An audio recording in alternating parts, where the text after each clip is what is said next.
vou compartilhar uma experiência que eu tive com Deus há um tempo.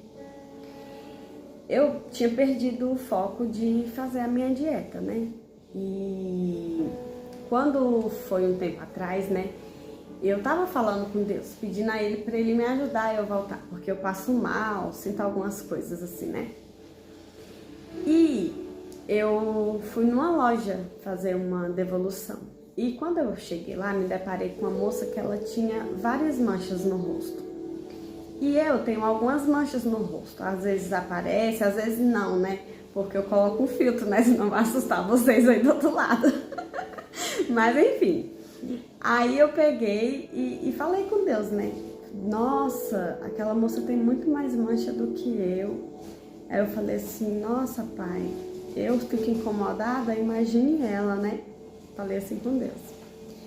E eu falei assim, mas eu não aceito essa mancha, o Senhor não me fez com essa mancha.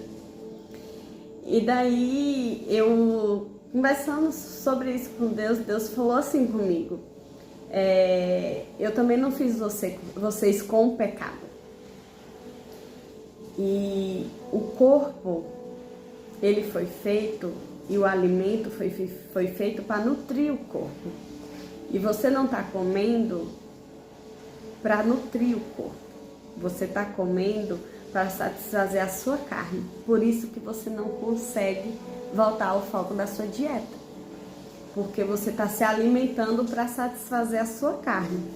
E quando ele me falou isso, eu me lembrei da passagem que tem lá em 1 Coríntios, que eu vou ler, que diz assim, 1 Coríntios 10, 31, que fala assim, assim quer comares, quer bebam, quer façam qualquer coisa, façam tudo para a glória de Deus.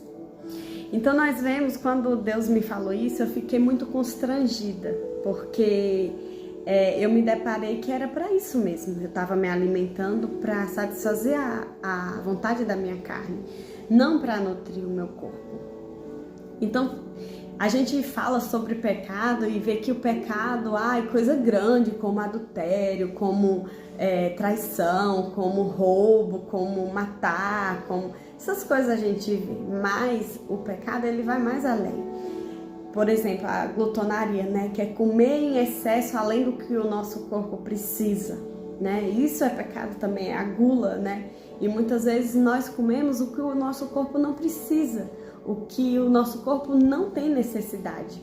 E nós vemos que quando nós comemos assim, nós desonramos a Deus. E é um pecado como os outros, né?